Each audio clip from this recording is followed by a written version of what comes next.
మీ జగన్ పార్టీతో యుద్ధానికి బాబుకు మరో 3 పార్టీలతో పొత్తు పెట్టుకోవాల్సి వస్తా ఉంది.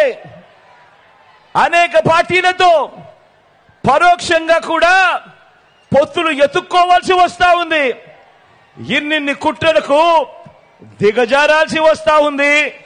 ఈ చంద్రబాబు గారి పరిస్థితి చూస్తా ఉంటే,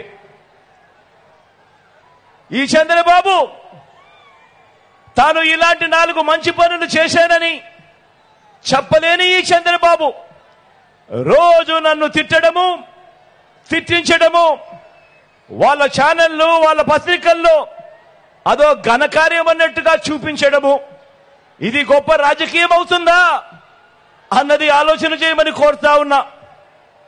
మరో వంక మన ప్రభుత్వం వల్ల ఒక కుటుంబంలో వారి పిల్లల చదువుల్లో, అక్క చెల్లెమ్మల సాధికారతలో, అవ్వ తాతలకు అందిన మనశ్శాంతిలో, రైతన్నలకు అందిన